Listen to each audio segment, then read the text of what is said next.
Itu di jannah. Di bumi enggak. Maka ketika Anda bertanya tentang Adam alaihissalam, maka kembali kepada pernyataan awal iman Islam, Adam dicipta di jannah, di surga, bukan dicipta di bumi ini. Berarti Allah bukan ini sama sedikit ya. Sama sedikit boleh maka kebuntuan yang ada di Kristen selama ini yang mengatakan Adam itu dicipta di bumi itu tertolak oleh akal sehat. Ada betul Pak, ada ketutup itu. Gitu kan, kalau nggak bahas Yesus, yang bahas Yesus siapa? Bisa nyaku bahasamu. Gitu kayak gitu, iya. Terus Yesus tidak laku di Indonesia. Yesus, iya. Terus hanya orang-orang yang menyembah makhluk halus yang membuat Yesus itu disembah di Indonesia. Terus kau kira kami penyembah setan gitu maksudmu? Lah kalau bukan setan, lalu siapa yang datang kepada Paulus? Jangan lompat dulu lah. Kau pikirkan dulu, sedangkan Tuhan mau aja bayang-bayangan. Yang disembah Yesus bayang-bayangan atau bukan? Tombak, teman-teman, halal. Tuhanmu dulu yang kau pikirkan. Yesus kan menyembah Tuhan kan? Tuhannya Yesus itu bentuknya kayak mana?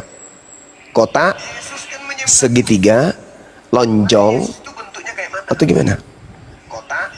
Bapak yang Yesus sebut di surga, yang ada di surga itu bentuknya kayak mana? Lonjong, segi empat, bersisik, bergerigi, atau gimana? Gak bisa. Yesus tidak bisa menjelaskan wujud daripada Bapa yang ada di surga. Yesus tidak bisa menjelaskan Yesus dari Bapa.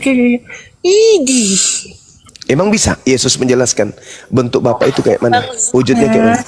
Itu kalau nggak jelekin Kristen, kalau nggak jelekin Yesus nggak makan. Ada ngejelekin ya, gitu loh. Saya bertanya loh, Yesus ketika menjelaskan tentang Sang Tuhan itu, wujud Sang Tuhan itu kayak mana? Kok pula dijelek-jelekan? Kenapa? Lucu. Yang menjelekkan Yesus itu Bible. Diludahin, ditampar, diseret, ditonjok, ditelanjangin, digantung. Shalom. Itu Bible yang menjelekkan Yesus, bukan Islam, bukan Bang Zuma. Halo, shalom. Iya, salon tutup jam segini, Bang. Waduh. Shalom. Bang M. Oh. Mau nanya Bang Zuma. Iya. Saya pernah baca di hadis Musnad Ahmad 5364 bahwasanya batu dapat menghapus dosa. Apakah itu betul Bang Zuma? Nggak ada dalilnya. Nggak ada dalil yang kayak gitu. Ada Musnad Ahmad 5364, coba. Silakan Anda baca. Yang lain diam, baca. Saya nggak bisa buka kamera, udah kena ban. Coba baca aja. Zuma buka baca aja saudara. Baca aja saudara, baca. Bahwasanya rukun Yamani dan rukun Aswad itu dapat menghapus dosa sehabis-habisnya. Itu isi hadisnya. Dalilnya coba Anda bacakan ke saya. Musnad Ahmad 5364. Bacakan ke saya, Bang. Kan saya baca tadi. Enggak gitu bacanya, ya. Baca yang sempurna. Nah, coba gimana cara bacanya? Kan kau yang jago bahasa Arab. Anda yang bawa materi di sini. Ya udah saya kasih datanya. Jadi apa lagi? Sekarang Anda baca. Bahwasanya rukun Yamani dan rukun Aswad tidak dapat menghapus dosa sehabis-habisnya. Di mana dalilnya tuh? Musnad Ahmad 5364. Coba Anda bacakan. Tadi udah saya baca berkali-kali. Itu Anda baca singkatnya aja. Ya udah kau baca lengkapnya kan kau jago. Anda baca, Anda yang bawa data kok. Ya kan tadi udah saya baca intinya Kak. Loh, nggak bisa begitu cara belajar Islam itu, nggak itu, Bang. Yaudah, bukan Bible baca itu. Lengkapnya, Bang. Abang ya Anda yang baca. Baca lengkapnya. Anda yang baca. Udah saya baca. Enggak baca lengkap. Ini kan bingung aku. Ya memang bingung, namanya ada Kristen. Langsung jawaban aja lah. Otaknya cuman sebesar semut, mau belajar hadis, kan lucu. Kalau gitu, saya minta jawaban. Siapa teman-teman kasih data. Kristen otak cuman sebesar semut, bahas hadis. Ya Allah ya Karim. Jawab aja pertanyaannya, apakah itu betul? Tidak betul. Batu kok menghapus dosa? Kalau gimana? Hadisnya ada kok. Mana? Coba. Musnad Ahmad 5364. Saya kan sudah jawab. datanya, sudah saya kasih data. Coba Anda bacakan kepada saya, coba. Bahwasanya rukun Yamani dan rukun Aswad itu dapat menghapus dosa sehabis-habisnya. Coba Anda lihat, baca baik-baik, coba. Ya ampun, susah banget sih ngomong sama ya susah dong, Kristen bahasa hadis. Gimana dong? Kamu nggak nerima kitabmu sendiri loh. Bukan saya nggak nerima, saya minta Anda baca. Kan udah saya baca, jadi apa lagi? Lo nggak jelekin Kristen, nggak makan kau Zuma. Ya? Kenapa jadinya? Kristen itu udah jelek dari asalnya. lagi. Kristen dari sana memang udah busuk, penyembah makhluk terkutuk. Betul nggak? Kristen menyembah makhluk terkutuk, betul nggak? Betul. Betul sekali dong. Betul sekali. Gimana sih? Betul sekali. Masa mau dijelekan lagi? Hah, sesuatu yang jelek udah jelek benar. Lucu ente. Tai nggak perlu dibilang bau. Yesus, kalau nggak tai itu udah bau dari sana. Ya, nggak makan. Kayak kamu jarak 30 km bau narkobengmu udah ketahuan. Kau itu pemakai. Baru dilihat caramu jalan udah ketahuan kau itu pemakai. Begitulah agamamu. Udah dibentuk dari sana kok. Nyembah makhluk terkutuk. Lucu ente ini. Heran saya. Lagi. Siapa yang menjelekkan Yesus? Yang menjelekkan Yesus itu Bible. Alamak, susah teman-teman ini. Tambah panas. Menyembah makhluk terkutuk, Bang ya. Ya iyalah. Galatia 3 nomor 13. Untuk itulah Kristus telah menebus Kristen dari kutuk hukum Taurat dengan jalan menjadi kutuk. Sebab ada tertulis, terkutuklah orang yang digantung di atas pohon. Itu dalil, Bang. Siapa itu yang terkutuk tuh? Hah? Siapa? Ya, dalil itu kan Paulus hanya mengulangi bahwa sebab ada tertulis. Artinya Paulus hanya bentar berundang kawan-kawan udah 1, ya teman-teman bisa bikin 2M teman-teman. Tap lagi teman-temanku yang 5.000 sekian. Ini banyak korban. Ini kayaknya grup-grupnya si Olan ini. Kan jelas di sana tertulis Galatia 3 nomor 13. Kristus telah menebus kita dari kutuk hukum Taurat dengan menjadi kutuk karena kita. Sebab ada tertulis, terkutuklah orang yang digantung di situ tuh, digantungnya kan gitu. Nah, Martin, siapa yang digantung di tiang salib terkutuk itu? Begini, Bang, di situ Paulus hanya mengulangi bahwa sebab ada tertulis. Iya, pertanyaan saya, siapa yang digantung terkutuk itu? Iya, tapi kan kita tahu Yesus ini digantung karena apa? Dia menggantikan begitu kan? Iya, siapa itu yang digantung terkutuk? Nah, Bang Joma datang lagi, silakan. Ya, jadi kan akun pun dilawan. Saya yang kalian lawan, jangan akun saya. Ya, jadi perlu ditombak lah, kita diskusi santai. Iya, Yesus itu menurut Paulus, dia itu adalah makhluk yang terkutuk di atas salib. Ya, enggak begitu ayatnya, begitu, Bang. Yang terkutuk itu yang di neraka kakinya, terkutuk itu. Paulus kan hanya mengulangi, Bos, sebab ada tertulis kan. Sebab ada tertulis, terkutuklah orang yang digantung di atas salib. Itu yang tertulis kan. Nah, sekarang siapa yang digantung? Siapa yang terkutuk? Ya, kita membaca riwayat itu bahwa Yesus ini digantung karena apa? Bukan karena dia. Bukan masalah digantung karena apa. Yang jelas, apapun penyebabnya, Yesus itu makhluk yang terkutuk di atas pohon. Nah, yang pastinya bahwa bukan Paulus yang membuat dia jadi terkutuk. Paulus hanya menegaskan bahwa sebab ada tertulis bahwa yang digantung itu dikatakan terkutuk, maka dia harus diturunkan secepatnya supaya dia jangan dikatakan terkutuk. Itu ayat lanjutannya. Saudara, Yesus itu dikatakan makhluk yang terkutuk. Sebab ada tertulis, terkutuklah orang yang mati. Terkutuklah orang yang mati. Yang mati di atas tiang salib itu siapa? Pendeta, pastor, atau Yesus? Yesus, Paman. Yesus, Paman. Baik. Coba kita pakai Gimana sih? Apa? Ada yang bisa bantu tampilkan ayatnya biar kita bahas secara tuntas di sini. Nah, silakan Darius buka ini, Darius. Bang Darius buka celana, silakan. Bang Darius dibesarin. Jangan nanti kena tombak Bang Darius. Lah dia juga punya tombak kok. Iya. Gila kan aku biar ditombak. Siapa tahu aku jadi Tuhan Oten di situ. Nah, ini dia. Oke, tombak kamu sekarang kau. Ombak. Berani kau tombak? Aku mampus. Silakan buka Galatia 3 nomor 13.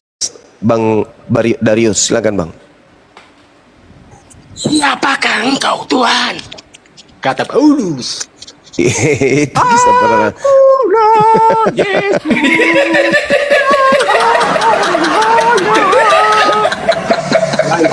Lain. Buka. Darius ini dari Protestan, kenapa nak ikut melucu? Ayo saudara Darius minta tolong buka Galatia 3 nomor 13. Siapa yang terkutuk di situ? Terkutuklah orang yang disalib. Siapa yang disalib? Yesus, Paman. Ah, siapa yang terkutuk? Yesus. Baca secara full. Jadi nggak ngantuk gitu. Itu saudara sendiri yang mengatakan, saudara Darius sendiri yang mengatakan. Boleh aku malah nggak sedikit, Suma? Iya, silakan. Ya, jadi yang terkutuk itu di neraka ya, pasti neraka. Ya, yang neraka sebentar itu malah ternyata kakinya Allah sendiri loh dalam Bukhari 4:70. Dan Muslim Muhammad dan pengikutnya diberi ketentuan mendatangi neraka dalam Matius 71. Jadi udah jelas semua. Jadi ini perdebatan rampung selesai. Menarik.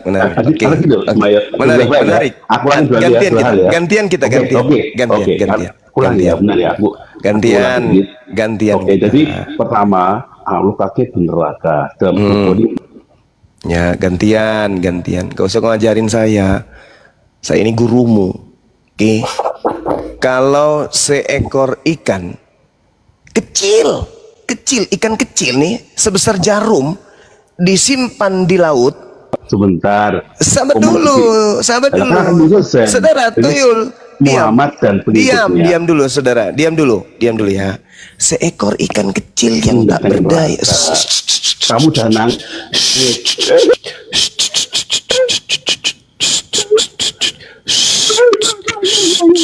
Itu. Diam. Ya, Diam.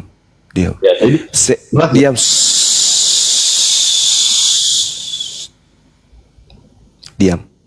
Mati kau kan. Nah, dengarkan saudara-saudara. Untuk membantah subhat manusia tak berotak seperti tadi, kaki Allah, kekuasaan Allah yang kemudian ada pada neraka. Ikan kecil nih sebesar jarum disimpan di laut. Ikan yang tak ada daya sama sekali disimpan di laut. Ikan yang tidak bisa koar-koar, tidak bisa menghina umat Islam, disimpan di laut, di samudra yang luas. Hidup gak? Hidup. Coba suruh Pak Bu. Hidup gak Bom? Hidup gak dia? Mati. Berarti ikan. Suara Bang Juma nggak ada, putus-putus. Oh, putus-putus. Jadi ketika kemudian Pak Bom yang begitu besar disimpan di laut, dia akan mati. Kenapa? Karena Pak Bom tidak cocok hidup di laut, bukan tempatnya. Ikan yang begitu kecil taruh di laut, hidup bahkan bertumbuh dan berkembang biak karena memang habitatnya. Begitu juga sebaliknya.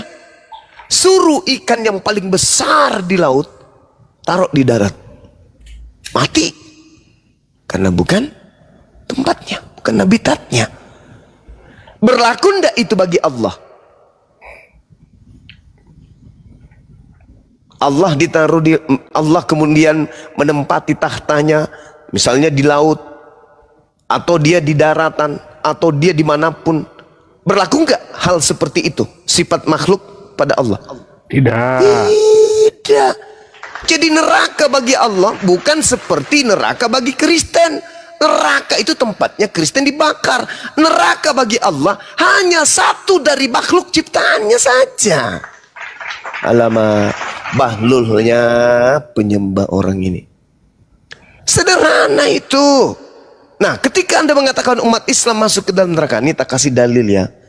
Di dalam kitabnya orang Yahudi, bagaimana kemudian Nabi Daud alaihissalam meminta dan memohon kemudian untuk sama seperti Al-Quran surah Maryam ayat 71 ayat 72. Ini tak bocorin kepada penghujat-penghujat penista-penista Al-Quran surah Maryam ayat 71. Mazmur 66 nomor 12. Engkau telah membiarkan orang-orang melintasi kepala kami. Kami telah menempuh api. Kami telah menempuh api. Kami telah menempuh api.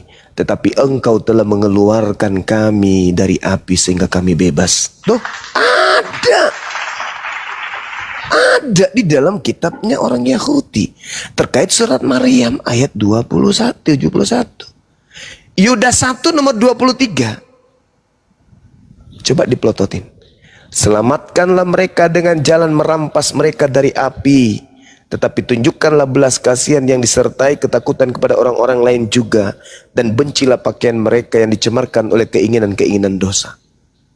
Selamatkanlah mereka dari jalan dengan cara merampas mereka dari kobaran api. Markus 9 nomor 49. Semua orang Kristen akan digarami dengan api neraka. Dalil. Mulai. Dalil itu. Mana ada itu di situ? Baca saudara, baca. Markus 9:49, Anda baca. Baca. Semua orang Kristen akan digarami dengan api neraka. Baca.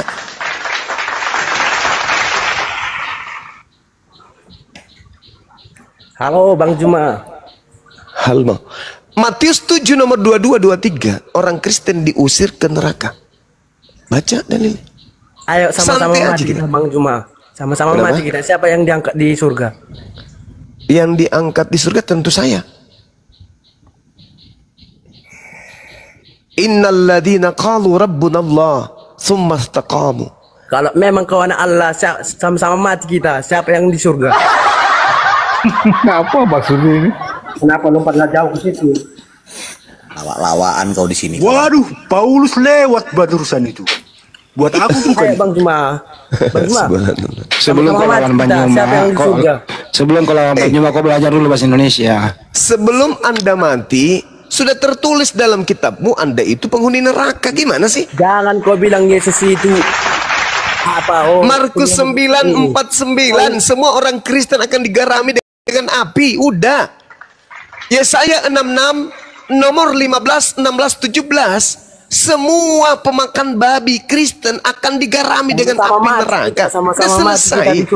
Udah final Anda itu. Udah final. Udah final.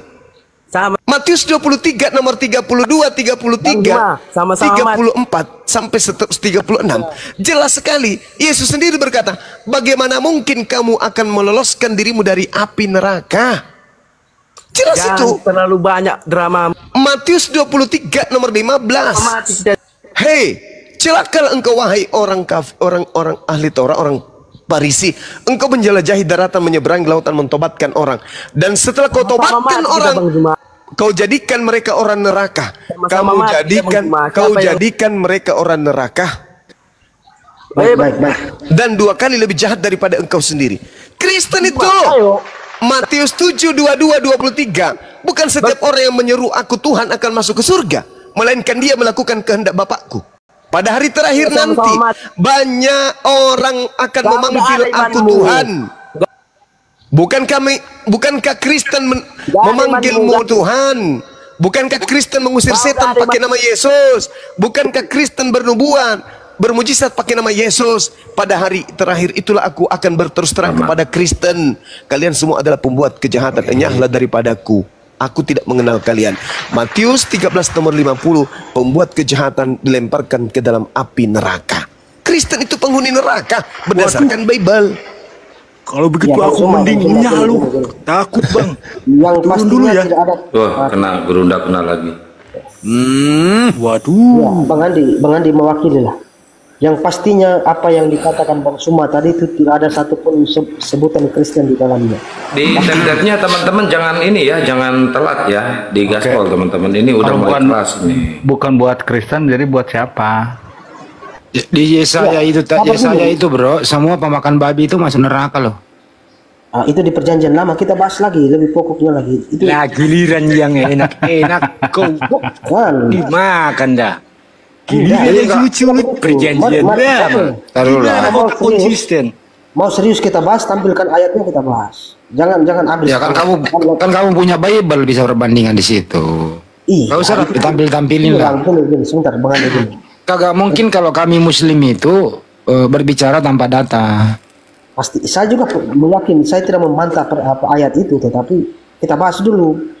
Jadi saya baca ya, Yesaya 66:17. Mereka yang menguduskan dan mentahirkan dirinya untuk taman-taman dewa dengan mengikuti seorang yang ada di tengah-tengahnya, yang pemakan daging babi dan binatang-binatang jijik serta tikus, mereka semuanya akan lenyap sekaligus. Demikianlah firman Tuhan. Jadi waspadalah, jangan makan babi.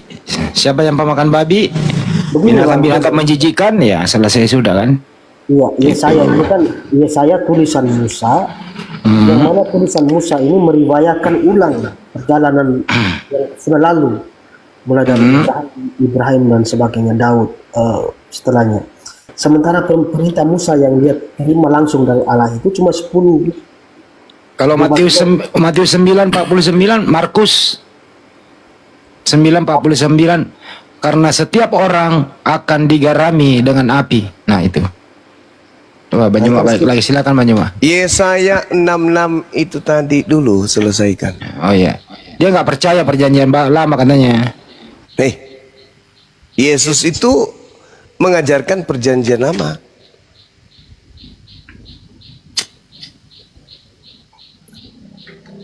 Setiap orang yang makan babi itu makasih Uni. Tapi yang makan babi itu kita harus cari tahu perjanjiannya dengan siapa itu, Bang. Sementara dengan Musa saja tidak ada perjanjian soal makan babi. Saudara, Anda tahu kalau Anda mengatakan bahwa tak ada cerita pemakan babi itu terkait dengan Kristen, lalu buat apa kitabnya orang Yahudi ada di agama saudara? Begini, jadi semua nabi yang pernah dipercayakan Allah itu artinya wajib kita semua kenal. Soal urusan ajarannya apa itu sabar dulu. Ketik kajian sebanyak-banyaknya teman-teman biar nggak kena report. Kalau ajaran perpuluhan itu ajaran untuk siapa? Yahudi atau Kristen? Kebetulan saya Katolik, saya tidak mengenal, tapi itu pasti mereka punya penjelasan di sendiri pastinya perpuluhan itu. Saya Katolik. Kira-kira apa penjelasannya, Bang? Itu nanti harus Protestan yang menjawab, bukan saya Katolik, jadi saya tidak tahu itu. Karena saya tidak bisa mewakili mereka. Jadi menurut saudara, Tuhan membolehkan makan babi? Ya nanti kita lihat ayatnya, itu perjanjian dengan Abraham setahu saya. Sunnah termasuk Ibrahim. Berarti Tuhan punya perjanjian dengan Kristen? Perjanjian dengan Kristen? Tuhan tidak mengenal Kristen. Begini maksudnya. Barusan apa? Tin, gimana Tin? Tuhan tidak mengenal? Lemas aku langsung, Bang. Tuhan tidak mengenal Kristen. Oke, apa Tuhan mengenal Katolik? Langsung ditertawain, apa maksud saya harus didengarkan dulu dong. Jadi Tuhan itu tidak membawa agama Kristen maksud saya. Yesus itu tidak pernah membawa agama apapun. Jadi Kristen ini yang percaya, Kristen ini kan sebenarnya awalnya itu adalah apa namanya, olokan dari kaum Yahudi yang percaya kepada Kristus, yang mengikuti Kristus. Itu semua Kristen.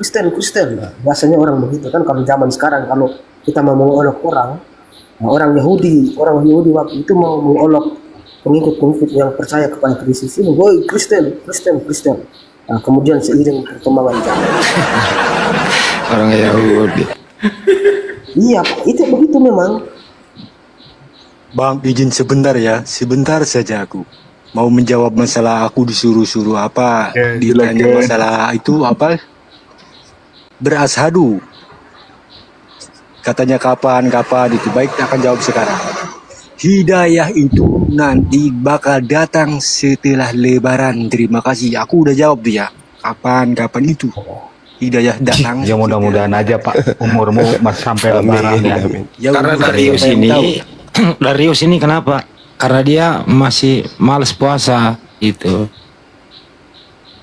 Takut dia puasa 30 hari. Lanjut lagi nih topik. Iya. Dari babi aja dulu, Darius. Iya, memang pernyataan saya bahwa Allah tidak mengenal Kristen itu maksudnya bahwa Yesus ini tidak pernah mengajarkan agama Kristen. Memang kami percaya bahwa siapapun nabinya tidak pernah membawa agama gitu kan. Ya Kristen ini kumpulan orang-orang yang percaya kepada Yesus Kristus. Nah, kemudian berdasarkan yang saya tahu itu bahwa Kristen ini awalnya dari seperti sebuah olok-olokan. Macam orang-orang dulu kalau zaman sekarang kan kita kalau mengolok orang, woi Kristen, woi pengikut Kristus. Awalnya Kristus. Nah, kemudian sekarang Kristus yang dimaksud itu siapa, Bang? Ya Yesus pastinya, Bang. Wah, bukan. Kan ada juga Kristus palsu, kata Yesus. Waspadalah kepada Yesus palsu yang mengaku akulah Kristus. Oke, baik. Oke, kalau mau kita bahas itu silakan. Yang bisa bantu tampilkan ayatnya. Percaya enggak bahwa menurut Yesus akan ada Kristus palsu?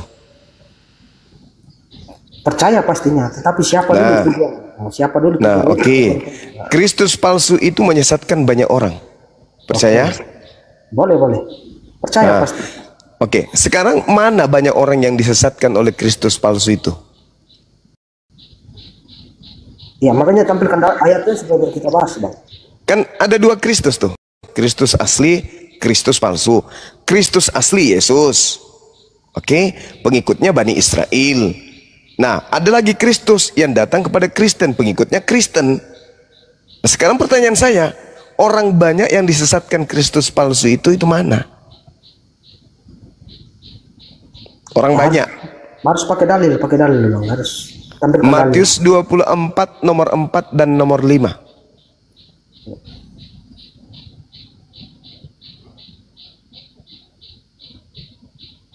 Coba ada yang bisa bantu tampilkan dalilnya, bagus, Bang.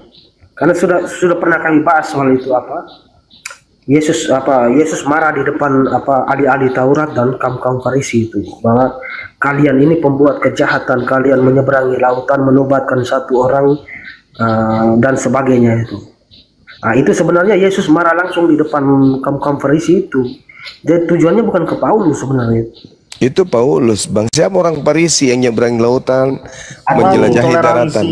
Itu salah pemahaman itu, Bang. Itu jujur saja itu kita sudah bukan. Siapa orang Farisi yang menjelajahi daratan, menyeberangi lautan, mentobatkan orang di luar Yerusalem, itu siapa? Iya, kalau dari sisi Islam pasti merujuknya kepada ke Paulus pastinya. Nah, kalau bukan Paulus lalu siapa, Bang? Pahami baik-baik ayatnya itu. Silakan. Yesus marah langsung di depan orang-orang Farisi dan ahli-ahli Taurat. Artinya bahwa penyeberangan lautan itu sudah terjadi sehingga Yesus marah mereka. Kalian ini yang menyeberangi lautan kemudian menobatkan satu orang harusnya itu Yesus marah langsung kepada mereka di depan ahli-ahli Taurat dan kaum Farisi. Artinya iya, siapa, Bang? Siapa orangnya? Bukan siapa kalau tanya orangnya yang tidak ikut Yesus mampus, itu saja. Yesus yang mana? Yesus itu ada dua. Kristus. Yesus itu ada dua, Bung. Mana dua? Di mana dalilnya kalau dua? Saya mau tanya dalilnya di mana? Lukas 21 nomor 8. Coba dibaca keseluruhannya.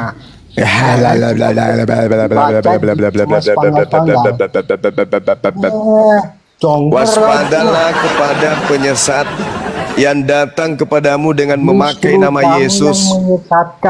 Saya baca dalil loh. Lukas 21 nomor 8. Waspadalah kepada mana dalilnya? Coba dibuka. Lukas 21 nomor 8. Waspadalah kepada penyesat yang datang kepadamu dengan memakai nama Yesus dan berkata, akulah Yesus. Ayat yang nabi-nabi palsu ngaku-ngaku. Jadi kan sudah terbukti. Nabi palsunya itu mengaku Yesus, pengajak Mesias palsu. Alamak, lucu orang ini. Lukas 21 nomor 8. Waspadalah kepada penyesat yang datang kepadamu dengan memakai nama Yesus dan berkata, akulah Yesus. Waktunya sudah dekat, jangan kau percaya. Akulah Yesus. Mana dalilnya? Coba dibuka. Lukas 21 nomor 8. Burocong. Ditunjukkan. Nenekmu kiper, siapa pula kau? Udah aku sebutkan pula. Tinggal kau lihat aja di situ di Bibelmu. Jangan-jangan kau nggak punya Bibel. Kami punya Bibel, semua dibaca. Ya sudah kau baca, Paman. Lukas 21 nomor 8. Kalau mau belajar itu jangan gengsi. Bukan gengsi, kamu yang nggak pernah baca Al-Quran. Mati Misha. Kita ngebahas itu masalah kitab itu sudah keseluruhannya itu. Iya, kau baca coba Lukas 21 nomor 8. Mampus kalian kalau begitu. Yesus yang mana? Yesus yang mana dulu? Yesus Kristus, Yesus kami. Yesus anak Maria mengaku, aku diutus hanya kepada domba yang sesat dari umat Israel. Paham kau? Sedangkan Yesus yang datang kepada Paulus itu mengaku dirinya diutus untuk seluruh umat manusia. Itu berbeda, itu Yesus yang lain. Ya, dia kan diturunkan di firman Tuhan itu diturunkan. Firman Tuhan diturunkan apa pula? Ngomong aja belepotan. Saudara, kalau mau belajar jangan gengsi. Firman Tuhan. Bilang aja Bang Suma, jangan pungut perpuluhan, ajarin saya ya Bible. Tak ajarin, Bung. Tak ajarin. Jangan gengsi lah. Jangan mengajari kitab kami. Kami sudah mengajarkan, tak perlu lagi diajarkan. Bagaimana mungkin? Sombong kali kau. Justru di situ yang bertanya di mana dalilnya. Karena Anda nggak tahu. Makanya kutunjukkan. Lukas 21 nomor 8, kawan. Kamu tunjukkan karena kamu nggak paham, kamu nggak ngerti. Astagfirullahaladzim, ya Allah ya Karim. Justru karena saya paham, makanya saya tahu. Anda bagaimana mau tahu? Masih tolak semua Yesus Kristus. Yang saya tolak itu adalah Yesus yang datang kepada kalian. Itu bukan Yesus anak Maria. Itu Yesus palsu. Tuh jawabnya, waspadalah supaya kamu jangan disesatkan. Oke. Sebab banyak orang akan datang dengan memakai namaku dan berkata, akulah dia.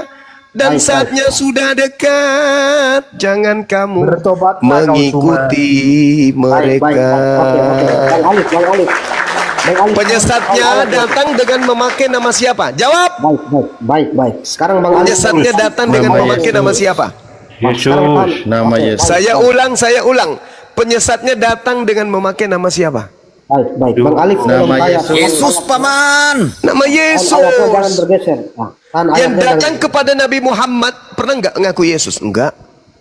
Yang datang kepada Paulus ngaku Yesus nggak? Ngaku. Baik. Bang Alif, tolong tahan ayatnya. Sekarang kita fokus ke ayat 8 ini. Jawabnya, waspadalah supaya kamu jangan disesatkan. Sebab banyak orang akan datang memakai namaku dan berkata, akulah dia. Dan saatnya sudah dekat, janganlah kamu mengikuti mereka. Sekarang di mana dalil Paulus ini mengaku sebagai Yesus? Bukan Yesusnya, bukan Paulusnya yang mengaku, penyesatnya mengaku Yesus. Berarti cahaya yang ditemui Paulus. Yes, itu mulai pintar. Bagus. Baik. Sekarang coba buka dalil yang pertemuan Paulus dengan cahaya. Kisah Para Rasul 9 atau Kisah Para Rasul 22. Silakan.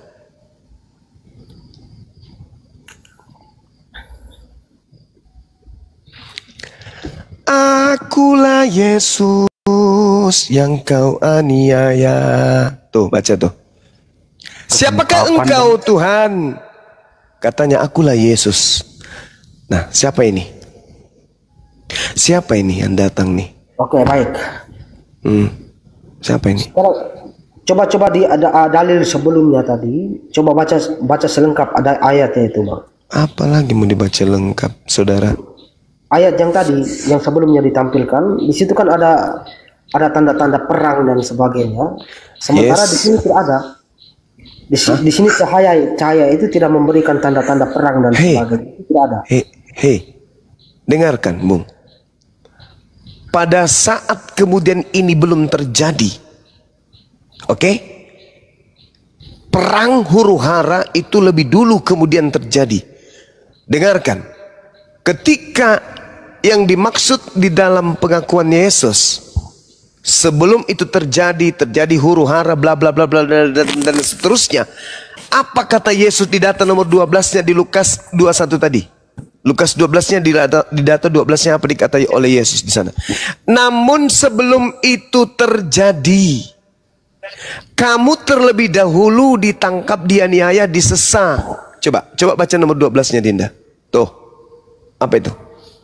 Tetapi sebelum penyesat itu datang, terlebih dahulu kamu ditangkap, dianiaya, kamu akan diserahkan ke rumah-rumah ibadat dan penjara-penjara, dan kamu akan dihadapkan kepada raja-raja dan penguasa-penguasa oleh karena namaku. Setelah ini Paulus lakukan, Paulus kemudian apa? Mengaku bertemu dengan Yesus, sang penyesat itu.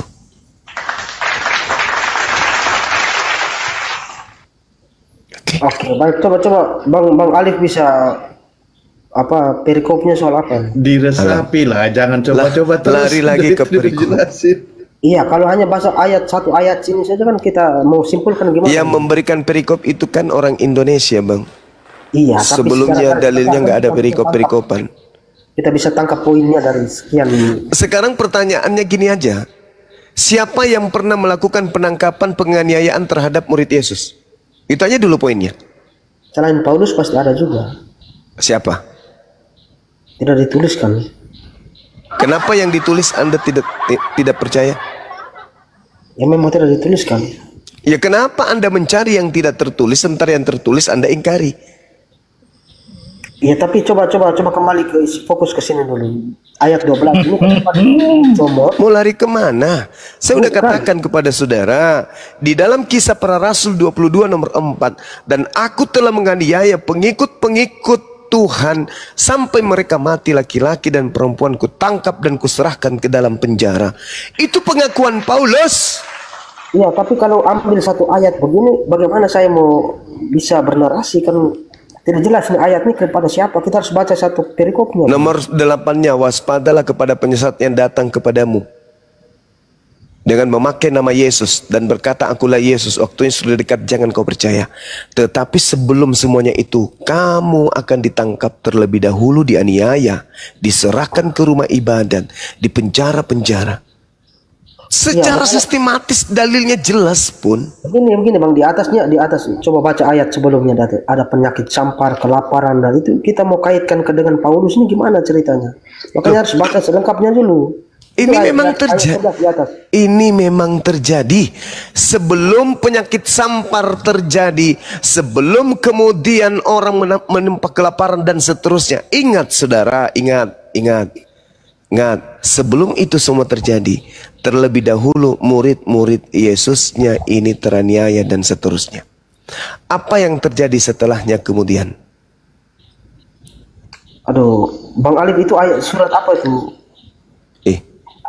Sebelum terjadi orang perang, penyakit sampar, setelah kemudian Kristen ini, penyesat ini sudah memiliki pengikut, benar enggak di tengah-tengah Yerusalem itu ada penganiayaan dari pihak Katolik? Kutanya dulu saudara.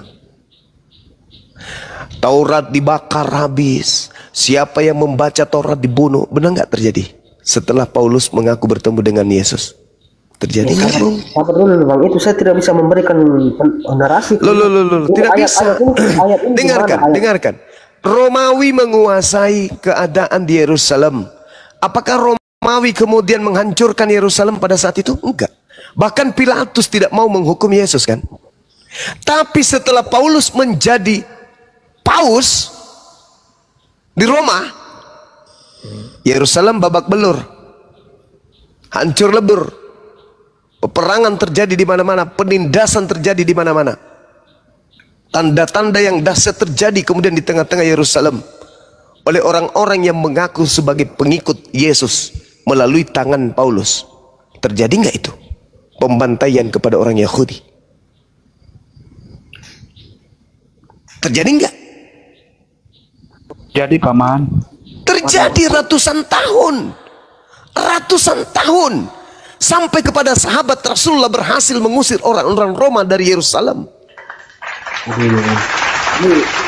Itu fakta.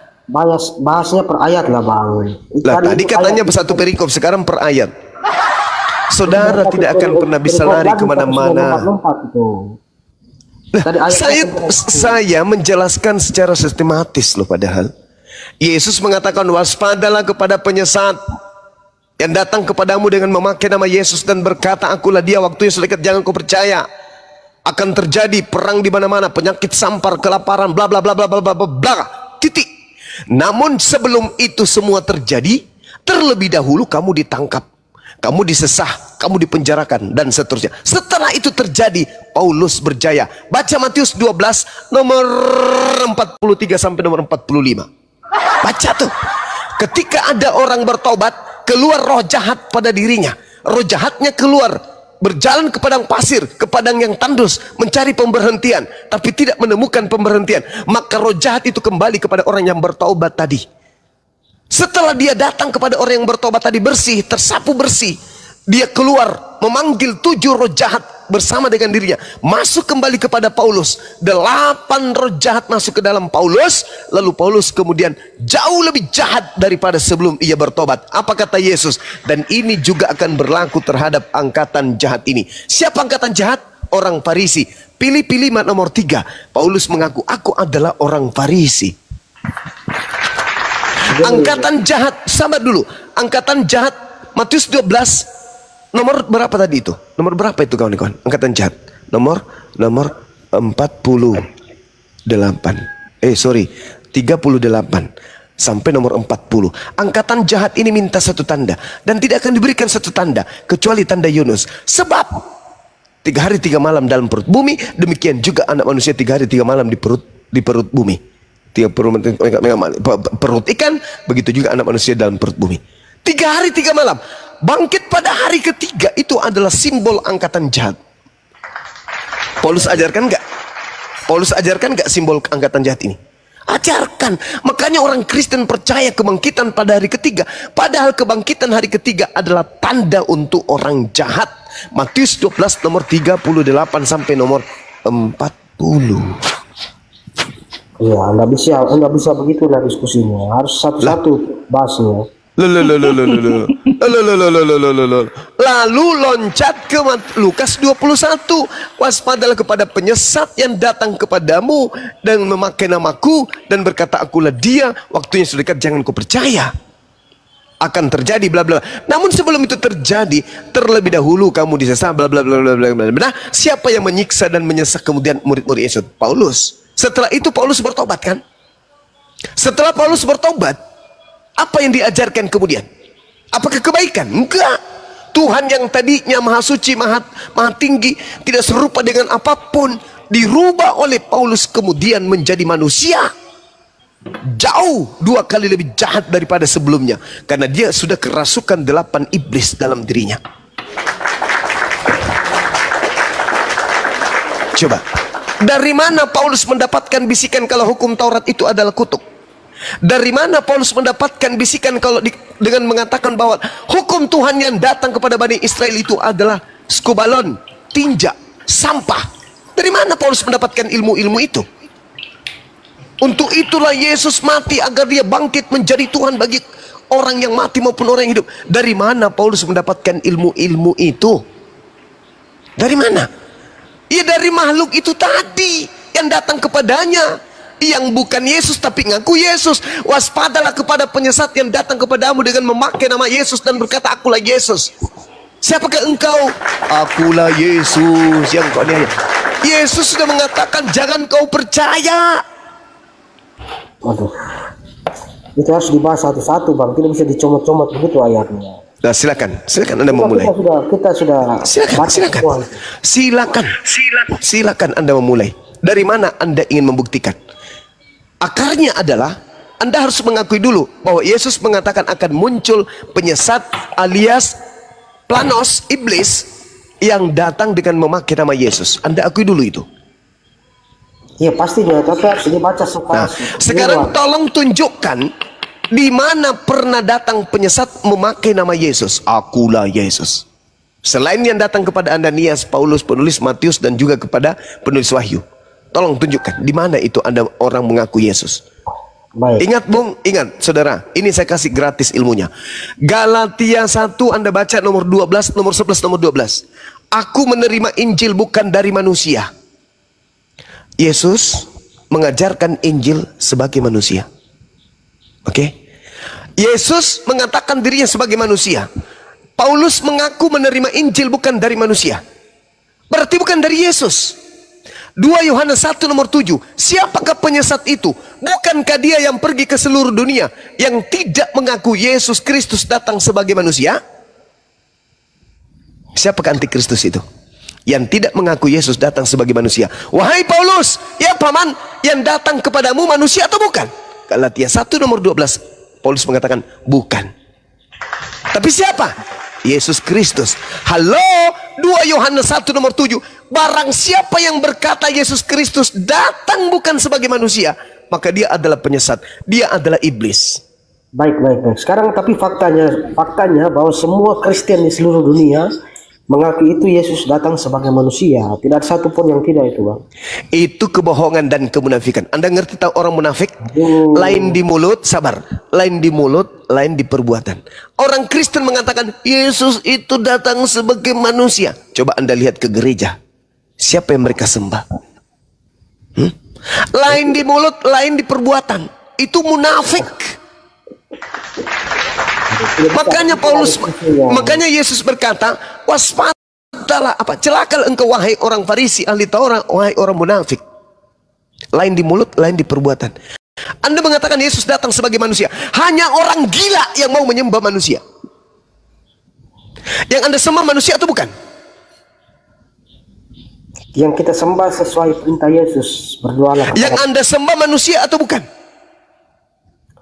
Yang kita sembah sesuai perintah Yesus. Saya tidak tanya itu Anda menyembah sesuai dengan perintah siapa. Yang saya tanya, yang Anda sembah manusia atau bukan? Bapak itu setahu saya bukan manusia, Bang. Yesus Anda tidak sembah? Tidak. Anda tidak tuhankan Yesus? Tidak. Lalu Yesus ini siapa menurut saudara? Yesus itu nabi. Boleh dikatakan nabi juga, utusan juga boleh. Berarti dia bukan Tuhan. Yesus Tuhan juga. Nah, tuh coba. Ya. Itu lihat. Ya. Coba dia lihat. Manusia juga, Tuhan juga. Nah, itu coba lihat tuh. Sekarang coba Anda lihat tuh. Pembohong besar. Dia mengatakan Yesus itu adalah Tuhan dan manusia juga. Coba. Berarti saudara Salon menggabungkan antara Yesus yang asli dengan Yesus yang palsu. Yesus asli manusia, Yesus palsu Tuhan. Dia gabungkan menjadi satu. Palsu dari mana kau itu, asal congor kau gini. Coba kau tunjukkan kepada saya data di mana Yesus mengajarkan kalau dirinya itu adalah Tuhan. Di mana? Karena dia Allah itu sendiri. Coba berani kali kau mengatakan memang dia adalah Allah itu sendiri. Siapa yang ngajarin? Siapa yang ngajarin Anda seperti ini? Siapa yang ngajarin Anda kalau Yesus itu adalah Allah itu sendiri? Siapa yang ngajarin? Alkitab mengatakan itu sendiri. Alkitab. Yang mana yang Anda sebut itu, di mana tertulis bahwa Yesus itu adalah Allah itu sendiri? Mana dalilnya? Mana? Kita kalau mau ngomong sama orang nggak pernah paham, susah. Udah, ini sudah, itu sudah tanda-tanda Anda mengalah. Udah, saya maklum. Saya nggak mengalah. Ya sudah, kau tunjukkan di mana dalilnya. Yesus itu adalah Allah itu sendiri. Di mana dalilnya? Yesus itu adalah alat sendiri, firman Tuhan itu sendiri. Mana dalilnya? Firman menjadi manusia. Mana dalilnya? Inilah orang-orang yang harus diwaspadai. Siapakah penyesat itu? Bukankah dia yang pergi ke seluruh dunia yang tidak mengaku Yesus datang sebagai manusia? Dari mana kau bilang dia menyesat? Coba saya mau tanya. Yesus berkata, waspadalah kepada penyesat yang datang kepadamu dengan memakai nama Yesus. Dia mengajarkan bahwa siapa yang mengaku Yesus itu dia orang manusia, dia itu orang bukan palsu. Sekarang pertanyaan saya, percaya tidak menurut Yesus akan datang Yesus palsu? Susah, nggak paham. Hancur pesenatelo. Mana yang hancur? Orang nggak pernah. Sekarang saya tanya, percaya tidak saudara Yesus berkata akan muncul Yesus palsu? Dia nggak pernah bilang kayak gitu. Yesus palsu nggak ada. Lukas 21 nomor 8 yang kubacakan tadi samamu, percaya? Saya lihat Lukas 21. Waspadalah kepada penyesat yang datang kepadamu dengan memakai nama. Ayat dengan berapa? 8. Iya. Saya baca. Baca sekeras-kerasnya. Waspadalah supaya kamu jangan disesatkan, sebab banyak orang akan datang dengan memakai namaku. Ya iya. Perumpamaan supaya jangan ada yang menamakan nama-nama mengakui namanya. Berarti penyesatnya memakai nama siapa? Jangan salah memahami. Penyesatnya datang memakai nama siapa? Baca perikopnya, permulaan penderitaan. Bangsalom sebentar. Kamu nggak paham ayat ini.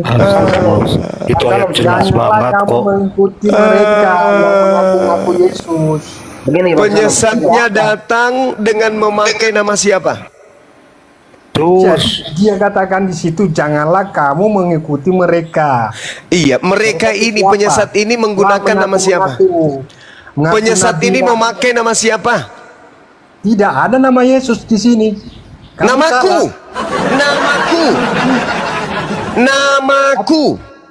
Tidak ada nama Yesus di sini.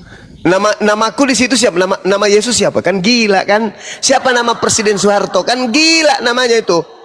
Di situ Yesus sudah berkata, waspadalah kepada penyesat yang datang kepadamu dengan memakai namaku. Namaku siapa? Namaku siapa?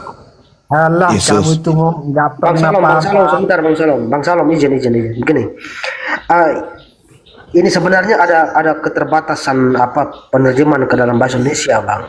Paulus itu tidak pernah menyebut Yesus itu Tuhan. Jadi Paulus itu tidak pernah salah. Yang ada di terjemahan asli itu kurios, Tuhan. Nah, sementara kata Tuhan ini munculnya kapan? Jauh setelah abad ke-1. Tuhan ini baru, kata Tuhan ini baru. Yesus itu Tuhan, Guru dan Tuhan, bukan Tuhan. Tuhan ini baru kata muncul, kata Tuhan ini ada penambahan. Berarti saudara Martin menganggap Yesus ini hanya rasul, utusan. Sabar dulu, belum ke situ. Sabar dulu. Jadi gini, dia mau Tuhan atau Tuhan. Bahaya ini. Sabar dulu. Bahaya itu, Bang. Proses penerjemahan dari bahasa asing ke apa? Ya udah, kesimpulannya Tuhan kurios. Betul itu. Iya, gini. Nah, berarti Anda sudah mengakui bahwa Yesus itu bukan Tuhan. Ya sabar dulu, saya belum kasih kesimpulan nih. Saya baru mulai bernarasi. Sabar dulu. Jadi entah dia mau Tuhan ataupun Tuhan, dia tetap penguasa karena berangkat dari dasar yang sama. Tuhan itu penguasa juga. Tuhan itu penguasa. Hanya kalau Yesus sebagai Tuhan, Tuhan ini dia penguasa di mana? Tidak mungkin dia penguasa di bumi saja kan? Dia secara riwayat dalam Alkitab maupun Al-Quran atau Isa Al-Masih, dia berkuasanya di mana? Seandainya dia sebagai Tuhan, bukan Tuhan kan? Tuhan saja. Anda tahu tidak kalau menurut Yesus penguasa dunia ini adalah iblis? Anda tahu nggak? Nah, itu lain urusannya lah. Gimana ceritanya? Yesus berkata, Tidak lama lagi aku akan berkata-kata dengan kalian, sebab penguasa dunia telah datang dan iblis tidak berkuasa atas diriku sedikit pun. Iblis itu penguasa dunia. Makanya ketika Lukas menuliskan Lukas 4, Yesus dicobai oleh iblis. Kenapa? Karena iblis mengaku sebagai penguasa dunia. Aku diberikan kuasa kepadaku, kuasa dunia. Oke, hanya perbedaan abang dengan saya tidak percaya perkataan iblis, abang percaya perkataan iblis, itu persoalannya. Sekarang menurut saudara barusan Anda mengatakan Yesus itu penguasa di dunia kan? Sekarang abang bawa dalil ke iblis tadi, yang permasalahan sekarang. Di mana dalilnya Yesus di mana dalilnya Yesus mengatakan aku diberi kuasa di atas muka bumi ini? Itu di mana dalilnya? Tunjukkan kepada saya.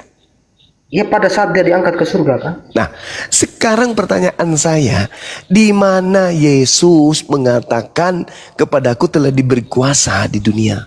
Mana dalilnya? Ya, saat dia mau diangkat ke surga itu bang, ada tuh. Padaku telah diberikan kuasa di bumi dan surga. Itu setelah keluar dari kubur kan? Iya, pastinya. Dan sebelumnya pun sudah ada itu. Ada. Di mana itu tertulis? Di mana tertulis? Saya kejar saudara sekarang ini. Di mana tertulis bahwa Yesus berkata kepadaku telah diberi kuasa di dunia? Itu tertulis di mana? Itu munculnya nanti di Matius 28, Bung. Ketika ada manusia keluar dari kubur, manusia itulah yang berkata, kepadaku telah diberi kuasa, pergilah ke seluruh bangsa, jadikan seluruh bangsa menjadi pengikutku. Itu siapa yang keluar dari kubur? Yesus pastinya. Oh no, Anda baca Yohanes 12 nomor 31. Sekarang berlangsung penghakiman atas dunia ini. Sekarang juga penguasa dunia ini akan dilemparkan keluar. Keluar dari mana? Keluar dari kubur. Siapa yang keluar dari kubur? Iblis. Sejenak di dalam Yohanes 12 ketika Yesus ingin meninggalkan dunia, dia mengatakan apa? Sekarang berlangsung penghakiman atas dunia ini. Sekarang juga penguasa dunia ini akan dilemparkan keluar. Keluar dari mana? Bukankah Adam dan iblis dilemparkan ke bumi? Sudah ada di bumi. Nah, sekarang ketika Yesus berkata akan dilemparkan dari mana ke mana? Iya, abang bawa dalilnya lompat-lompat ini, jadi saya juga. Bukan lompat-lompat, ini sesaat Yesus sebelum terangkat ke langit, Bung, sebelum ada upaya menangkap dirinya, Yesus berkata, suara yang kamu dengar itu bukan karena aku, melainkan karena kamu. Sekarang berlangsung penghakiman atas dunia ini. Sekarang juga penguasa dunia ini akan dilemparkan keluar. Keluar dari mana? Waduh. Saudara, saya kasih. Narasinya lompat-lompat, jadi saya juga bingung. Saya tidak loncat-loncat, saudara.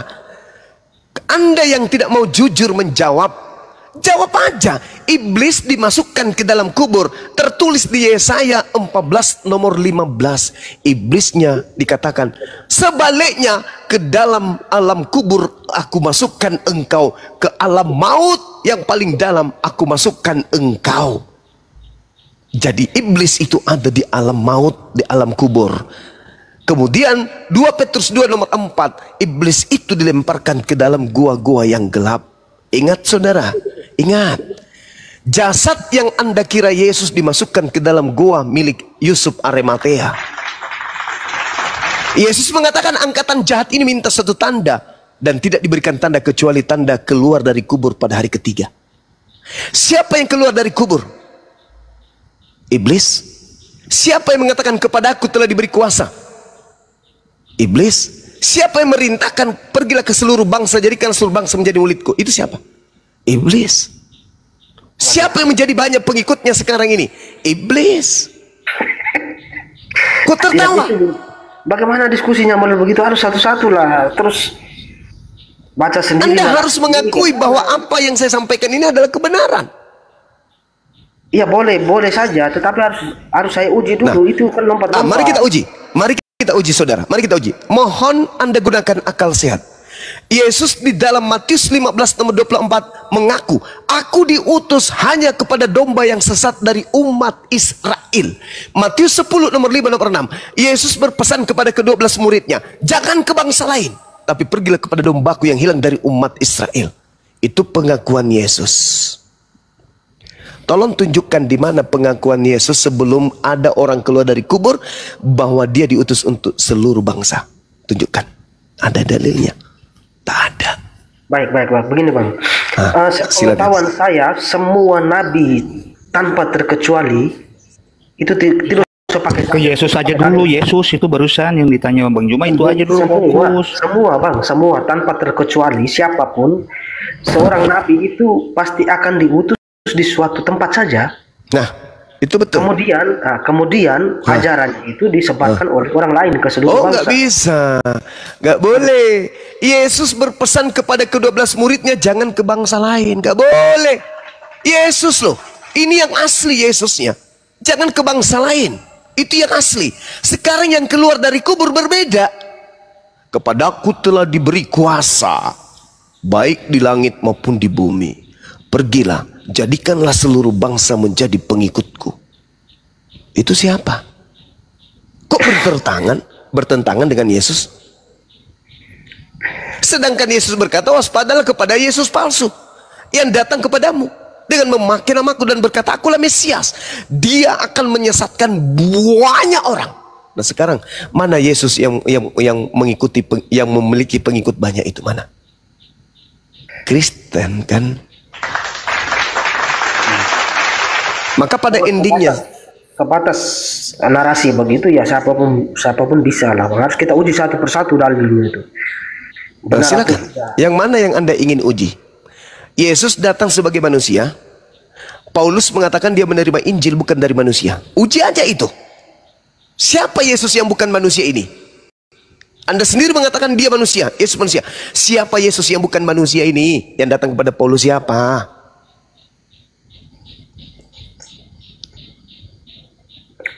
Iya, itu karena kami sudah bahas, kami coba-coba mempelajari juga Bang, walaupun. Oke saudara, thank you. Yesus dilahirkan manusia, Maria melahirkan manusia. Anda baca kemudian di dalam Lukas 2 nomor 11, pada hari ini telah lahir bagimu juru selamat, manusia yang diurapi Tuhan di kota Daud. Yang lahir manusia, Kristus. Kristus itu Mesias. Mesias itu manusia yang diurapi. Berarti yang lahir adalah manusia yang diurapi Tuhan di kota Daud. Yang lahir manusia loh. Pastinya. Semua Kristen mengaku itu Bang. Yesus lahir sebagai manusia. Oke. Yesus lahir sebagai manusia. Yang datang kepada Paulus bukan manusia. Itu siapa? Itu setelah Yesus kembali ke surga. Dia berarti setelah dia keluar dari kubur dia bukan lagi manusia kan? Manusia. Loh, yang datang kepada Paulus bukan manusia, Bung? Ya, itu setelah dia diangkat ke surga, Bang. Berarti manusia tadi berubah menjadi bukan manusia? Ya, sabar dulu. Ah, ini bahaya ini. Iblisnya kuat. Begini. Oke, sekarang kita bawa ke versi Islam bahwa dia ditidurkan di langit, kan? Yes. Ya. Sekarang itu di Mazmur 91 pun ada. Iya, sekarang bisa saja kalau saya buat perbandingan berdasarkan narasi Abang tadi, setelah Yesus diangkat dagingnya kemana kan begitu? Yesus diangkat dagingnya, Yesus terangkat lengkap dengan jasadnya, Bung. Nah itu makanya saya buat perbandingan. Ketika dia terangkat, dia tetap manusia, Bung. Iya, makanya saya buat perbandingan. Yang datang kepada Paulus bukan manusia, Bung. Iya memang kalau Allah Tuhan itu datang kepada nabi-nabi sebelumnya dengan cahaya. Kok jadi Tuhan Yesus ini? Yesus kan manusia. Kalau memang cara datangnya Tuhan sebelum Yesus kan begitu dengan cahaya yang terang. Lukas 10 nomor 18 Yesus sendiri berkata, aku melihat iblis jatuh dari langit ke bumi berupa cahaya.